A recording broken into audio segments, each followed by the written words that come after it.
Last video में हम लोग ने प्रोजेक्टाइल मोशन के बारे में पढ़ा था कि प्रोजेक्टाइल मोशन एक ऐसी मोशन होती है जो टू डायमेंशनल मोशन होती है, यानी कि इस मोशन में बॉडी जो है वो हॉरिजॉन्टल के साथ साथ वर्टिकल डिस्टेंस पे ट्रैवल करती है। हम लोगों ने इसकी मिसाल में कहा था कि जैसे कि अक्सर देखा जाता है कि क्रिकेट के मैदान में जब वो खिलाड़ी होता है वो किसी भी बॉल को हिट करता है तो वो बॉल लाइटली सा मूव करते करते एकदम इस तरह से हॉरिजॉन्टल डिस्टेंस ट्रैवल करते करते एकदम जो है वो हाइट अटेन कर लेती है और ये उसका पाथ बन जाता है। तो इस तरह का जो पाथ बनता है उसे हम लोग प्रोजेक्टाइल मोशन कहते हैं, क्योंकि इसमें वर्टिकल डिस्टेंस पे ट्रैवल हुआ है और हॉरिजॉन्टल डिस्टेंस पे ट्रैवल हुआ है। ये हमारा वर्टिकल डिस्टेंस है जो बाद में ट्रैवल हुआ है, और ये हॉरिजॉन्टल डिस्टेंस होता है जो पहले ट्रैवल हो जाता है जब वो बॉल को किक करता है खिलाड़ी, जब वो प्ले ग्राउंड में किक करता है। सिमिलरली अगर आप किसी हाइट पे खड़े हैं, किसी बिल्डिंग की छत पर खड़े हुए हैं और आप हॉरिजॉन्टल डायरेक्शन में कोई बॉल थ्रो करें तो आप देखेंगे कि बॉल को तो आपने हॉरिजॉन्टल डायरेक्शन में अगर थ्रो किया है तो कुछ देर बाद ये बॉल हॉरिजॉन्टल डायरेक्शन से सीधा नीचे की तरफ आते आते इस तरह का एक कर्व पाथ बना लेती है और वर्टिकल डिस्टेंस ट्रैवल करती है। तो इस सिचुएशन में भी जो बॉडी है वो वर्टिकल के साथ साथ हॉरिजॉन्टल दोनों तरह के डिस्टेंस ट्रैवल करती है। तो हमारे पास जो कर्व सा जो पाथ बनता है वो इस तरह से कर्व शेप में बन जाता है, और इस तरह के पाथ को हम जो है वो प्रोजेक्टाइल मोशन कहते हैं। सिमिलरली प्रोजेक्टाइल मोशन की एग्जांपल में हम लोगों ने कहा था कि इसमें बैलिस्टिक मिसाइल वगैरह आ सकते हैं, मुख्तलिफ बॉल्स वगैरह की मोशन आ सकती है। इसके अलावा इसमें फुटबॉल और वॉलीबॉल वगैरह की एग्जांपल आप ले सकते हैं, क्रिकेट बॉल की एग्जांपल आप ले सकते हैं जिसको जब प्लेयर जो है वो किक करे। इसके अलावा आप इसकी एग्जांपल में वो साइकिलिस्ट की एग्जांपल ले सकते हैं जो मैंने आपको लास्ट वीडियो में दिखाई थी, जैसा कि मैं आपको भी यहाँ दिखाती हूँ। इस वाले एग्जांपल में आप देख सकते हैं कि इस वाले इमेज में तमाम साइकिलिस्ट जो हैं वो इस तरह से मूव करते हैं कि वो एक प्रोजेक्टाइल सा कर्व बना लेते हैं, एक प्रोजेक्टाइल पाथ बनाते हैं। क्योंकि इनकी मोशन जो है वो प्रोजेक्टाइल मोशन है, तो जो रास्ता या जो ट्रेजेक्टरी ट्रेवल करते हैं उसे हम लोग प्रोजेक्टाइल कह सकते हैं। अब बात करते हैं हम प्रोजेक्टाइल कर्व की या प्रोजेक्टाइल मोशन की, किसी किस तरह से डिफाइन किया जाए, इसमें क्या क्या चीजें होती हैं जो बेसिक होती हैं। अगर अब आप गौर करें तो आप देख सकते हैं कि जब किसी भी बॉडी को, फॉर एग्जांपल हो सकता है आप इसे इस मिसाल से समझ लीजिए कि किसी प्लेग्राउंड में एक क्रिकेटर ने क्रिकेटर नहीं बल्कि एक प्लेयर कह लीजिए, एक प्लेयर ने किसी फुटबॉल को हिट किया, ठीक है। तो जब वो फुटबॉल को किक मारता है तो उसके क्या होता है कि उसे वो एक इनिशियली वेलोसिटी देता है, और वेलोसिटी देने के बाद वो जिस भी जोर से वो वेलोसिटी देता है आपका जो फुटबॉल है वो उसी तरह हाइट अटेन करता करता वापस जमीन पे आके हिट करता है। फर्ज कर लेते हैं कि आपका जो प्लेयर है उसने कोई इनिशियल वेलोसिटी वी आई दी, यहाँ पर हम इसे वी आई कह देते हैं, जो कि इस तरह से रिप्रेजेंट की जा रही है। जैसे इसे मैं अगर क्लियरली बनाऊं तो आप यूं समझ सकते हैं कि ये आपका लेट्स सपोज के प्ले ग्राउंड है जिसमें इस तरह से इनिशियल वेलोसिटी दी गई है। ये आपकी इनिशियल वेलोसिटी है जो किसी न किसी अल्फा एंगल के साथ दी गई होगी, या थीटा एंगल कह लीजिए, कुछ भी कह लीजिए, किसी न किसी एंगल के साथ आपने वो वेलोसिटी उस फुटबॉल को दी है।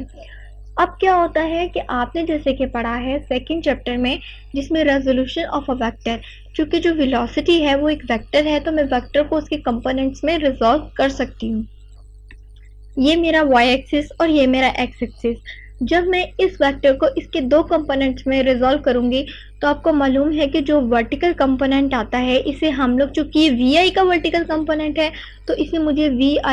कह देना चाहिए, और ये जो चीज़ है ये हॉरिजॉन्टल कंपोनेंट है तो मुझे इसे vix कह देना चाहिए, चूंकि ये vi यानी इनिशियल वेलोसिटी का जो है हॉरिजॉन्टल कंपोनेंट है। और दूसरी बात आप ये भी अच्छी तरह से जानते हैं कि जो वर्टिकल कंपोनेंट होता है वो वी आई साइन थीटा के इक्वल होता है। सिमिलरली जो आपका हॉरिजॉन्टल कंपोनेंट होता है वो वी आई कोस थीटा के इक्वल होता है, क्योंकि ओरिजिनल वेक्टर तो आपका वी आई है और एक्स की जगह हम लोग जो है वो कोस थीटा लेते हैं।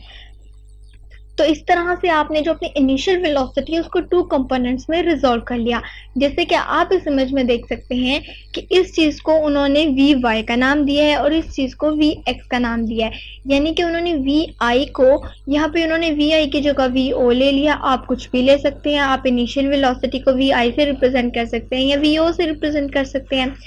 उन्होंने क्या किया कि जो पहली आपकी इनिशियल वेलोसिटी थी उसे उसको दो कंपोनेंट में रिजॉल्व कर लिया। अब ये काम इसी तरह से चलता चला जा रहा है। आपको मालूम है कि जो आपकी बॉडी है उसने जो पाथ कवर किया है वो तकरीबन इस तरह से उसने एक कर्व बनाया है, और इस कर्व में आप कहीं भी ले, ये तो आपको मालूम है कि ये आपकी वो फर्स्ट वाली इनिशियल वेलोसिटी है जो कि आपकी यहाँ पर हॉरिजॉन्टल यानी प्ले ग्राउंड हो सकता है, हॉरिजॉन्टल लाइन के साथ ही ये आपकी इनिशियल वेलोसिटी है।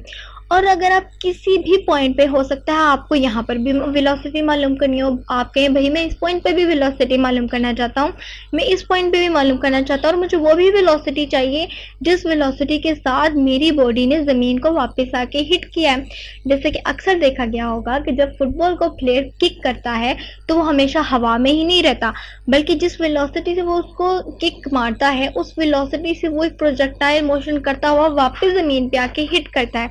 तो जाहिर सी बात है वो किसी न किसी फाइनल वेलोसिटी के तहत ही ज़मीन पे आके हिट करता होगा।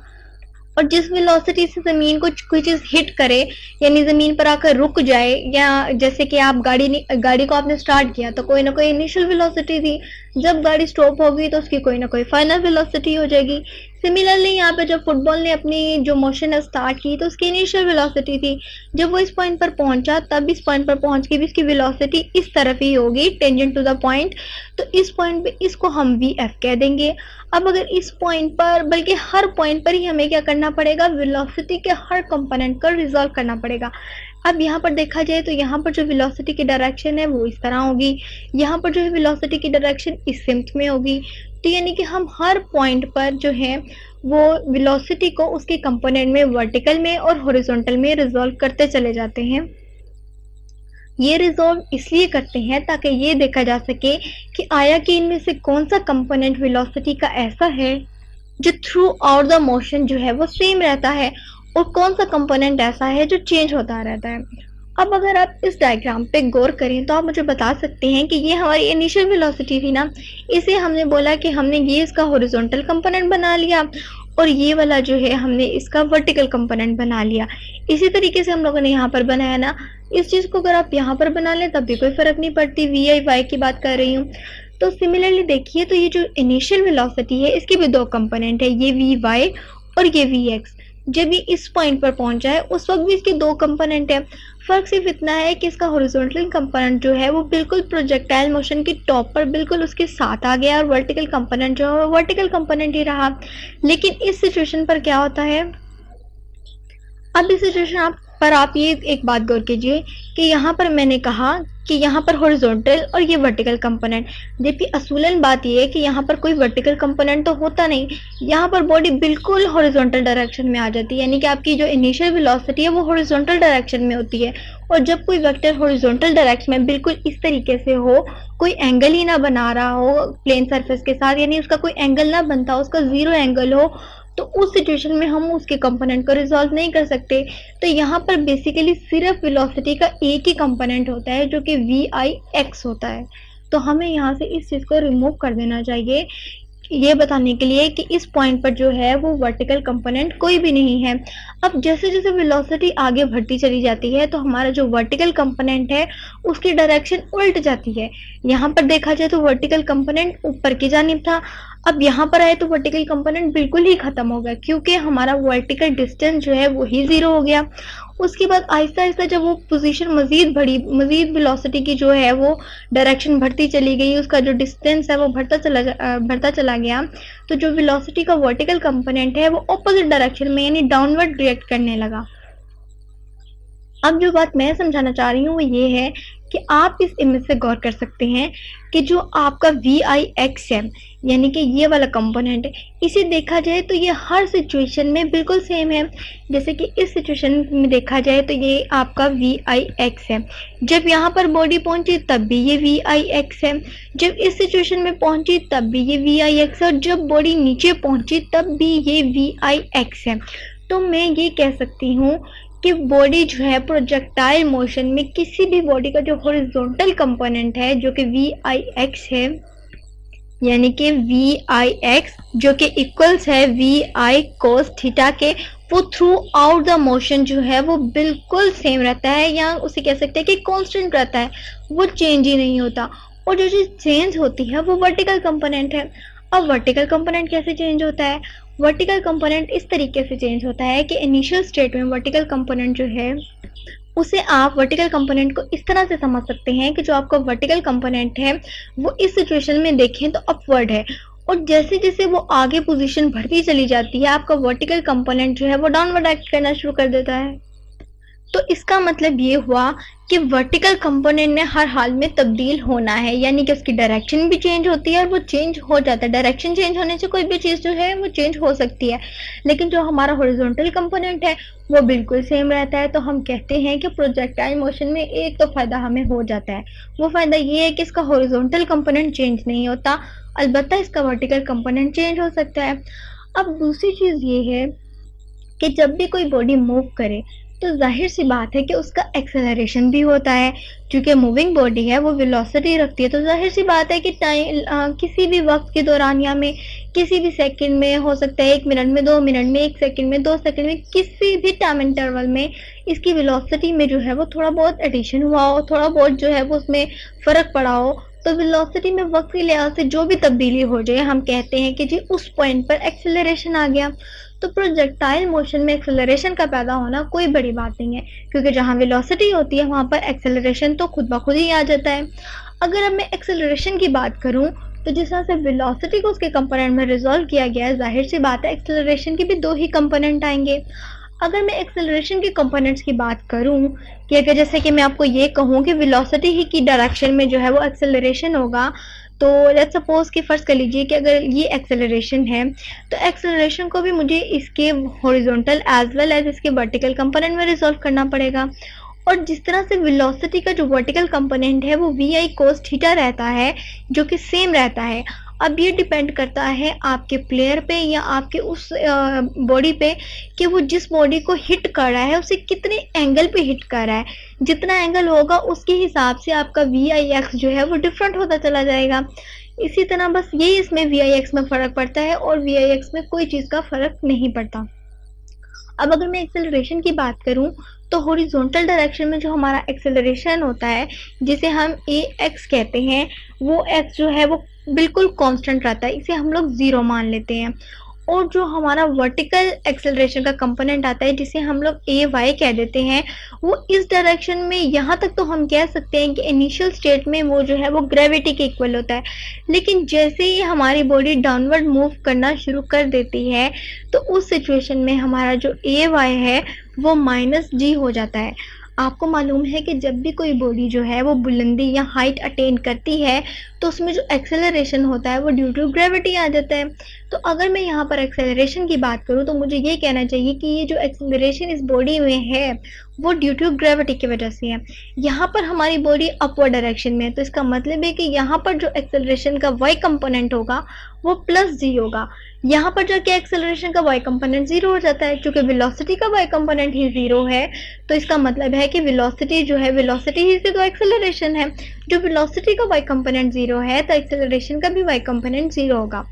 अब जैसे ही वेलोसिटी आगे थर्ड पोजीशन पे मूव करती है तो आप देखेंगे कि इसका वी आई वाई ये जो है, अब यहाँ पर मैं अगर कहूँ कि वी आई वाई जो है डाउनवर्ड डायरेक्शन में है, तो इसका मतलब है कि यहाँ पर जो एक्सेलरेशन का वाई कंपोनेंट है वो भी डाउनवर्ड डायरेक्शन में होगा।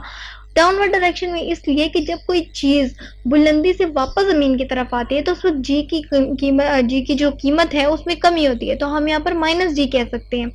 तो जब उसकी हाइट में चेंजिंग आती है तो यहाँ पर जो एक्सेलरेशन का वाई कंपोनेंट है वो माइनस साइन के साथ आ जाता है, माइनस जी हो जाता है। तो इस तरीके से जो है हमारे पास एक्सेलरेशन और वेलोसिटी दोनों के कंपोनेंट आ जाते हैं। अब एक बात ये है कि हमें जो इनिशियल वेलोसिटी है वी आई उसके बारे में तो इल्म होता है, क्योंकि वो हम खुद देते हैं अपनी बॉडी को जो है वो प्रोजेक्टाइल मोशन करने के लिए, तो ऑब्वियसली उसके बारे में हमें अक्सर मालूम होता है कि हमने कितनी वेलोसिटी दी है। लेकिन जिस वेलोसिटी के साथ हमारी वो बॉडी दोबारा ज़मीन को आके हिट करती है यानी वी एफ, इस वेलोसिटी के बारे में हमें नहीं मालूम होता। और अगर हमें इस वेलोसिटी को मालूम करना है तो इसे जो है वो हम लोग जो है जो फर्स्ट इक्वेशन ऑफ मोशन है जो कि हमारी है कि V F is equals to V I T नहीं V I plus A T, इस रिलेशनशिप को इस्तेमाल करके जो है हम वो वी एफ मालूम कर सकते हैं। लेकिन इस सिचुएशन में हमें क्या करना पड़ेगा, इस सिचुएशन में हमें काम ये करना पड़ेगा कि हमें 2 इक्वेशन बनानी पड़ेगी। एक Vf(x) मालूम हमें करना पड़ेगा इस इक्वेशन को इस्तेमाल करते, और एक Vfy को मालूम करना पड़ेगा। जब ये दोनों चीज़ें हमें मालूम हो जाती हैं तो हम क्या करते हैं कि जैसे रेज़ोल्यूशन ऑफ अ वेक्टर में हम लोगों को रिजल्टेंट वेक्टर फाइंड आउट करना होता था,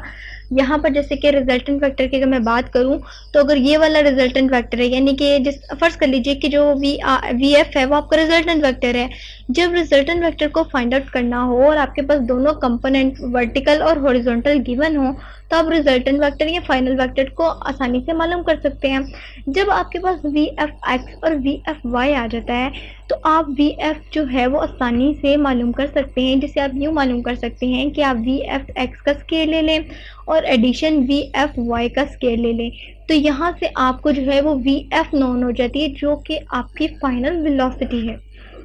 और अगर आपको अब ये भी मालूम करना है कि भाई मुझे ये भी तो तरीका मालूम होना चाहिए ना, ये बात तो मुझे समझ आ गई कि मुझे इनिशियल वेलोसिटी का पता होगा और फाइनल मुझे मालूम करनी होगी, और फाइनल को मालूम करने का सिर्फ एक ही तरीका है कि मैं जो एक फर्स्ट मोशन ऑफ इक्वेशन है उसे इस्तेमाल करूँ। अब उसे इस्तेमाल करने में भी मुझे 2 रुकावटें पेश आ जाती हैं। वो ये है कि मुझे Vf को x की फॉर्म में भी और y की फॉर्म में भी मालूम करना पड़ेगा। वो मालूम इसलिए करना पड़ेगा कि चूंकि Vf जो है वो 2 कंपोनेंट में रिजॉल्व हो जाता है, एक जो है वो हॉरिजॉन्टल में और एक जो है वो वर्टिकल डायरेक्शन में आ जाता है। तो यहाँ पर और यहाँ पर मैंने छोटी सी गलती कर दी, वो ये कि यहाँ पे Vf(x) नहीं Vi नहीं आना चाहिए था, चूंकि फाइनल है तो यहाँ पर Vf(x) आना चाहिए था। यहाँ पर सिमिलरली Vfy आ जाएगा। तो इन दोनों के मालूम होने से मेरे पास जो है वो Vf आ जाता है। अब अगर मैं Vf(x) को आपको बताऊं कि जो Vf(x) है उसे आप इस तरह से मालूम कर सकते हैं कि आप फर्स्ट मोशन ऑफ इक्वेशन को x कंपोनेंट की फॉर्म में लिख लें, यानी यहाँ पर a को भी x की फॉर्म में और टाइम तो ऐसे ही रहेगा। Vix आपको मालूम है कि Vi cos थीटा के इक्वल रहेगा थ्रू आउट द मोशन, ठीक है। और Ax आपको मालूम है कि हमने बात की है कि वो 0 है, वो कांस्टेंट रहता है। तो 0 जो मल्टीप्लाई हुआ टाइम से, तो यहाँ पर Vf(x) जो है वो सिंपली Vi cos थीटा के इक्वल आ गया। इसे आप इक्वेशन A का नाम दे दीजिए। सिमिलरली Vfy की बात की जाए तो इसका मतलब है यहाँ पर हमें Vi को y के कंपोनेंट की फॉर्म में लेना पड़ेगा, और यहाँ पर Ay into T. Similarly Vy जो है हर पोजीशन पर जो है वो Vi साइन थीटा है, लेकिन एक चीज है इसमें कि जो नेगेटिव साइन है वो Vy के साथ हम नहीं लगाएंगे, बल्कि हम वो एक्सेलरेशन के साथ यूज करेंगे। Ay आपको मालूम है कि इस डायग्राम में यहाँ नीचे की तरफ आ रहा है, तो नीचे की तरफ आने की वजह से हम लोग Ay के लिए यहाँ पर -g का साइन यूज करेंगे और साथ t। तो हमारे पास जो Vfy है उसका expression Vi sine theta -gt बन जाएगा। इसे इक्वेशन B कह दीजिए। तो इन दोनों का स्केयर लेने से आपको फाइनली पता चल जाता है कि आपका जो Vf फाइनल वेलोसिटी है वो कितनी है। तो इस तरीके को इस्तेमाल करते हुए, इस रिलेशनशिप को इस्तेमाल करते हुए, फर्स्ट मोशन ऑफ इक्वेशन को इस्तेमाल करते हुए आप जो है प्रोजेक्टाइल मोशन की फाइनल वेलोसिटी बता सकते हैं कि आया कि आपकी बॉडी कितनी वेलोसिटी से जाके ज़मीन को हिट करती है। तो इस तरह से प्रोजेक्टाइल मोशन की सिर्फ अभी हमने एक चीज़ पढ़ी कि इसकी वेलोसिटी कैसे मालूम करते हैं। इसकी हाइट, टाइम और रेंज वगैरह के बारे में हम लोग अपनी वीडियो में, अगली वीडियो में जो है वो बात करेंगे। होप सो आज की वीडियो में आपको काफ़ी हद तक वेलोसिटी के बारे में समझ आ चुका होगा, और जो बाकी पैरामीटर्स हैं उसे हम लोग अपनी नेक्स्ट वीडियो में डिस्कस करेंगे।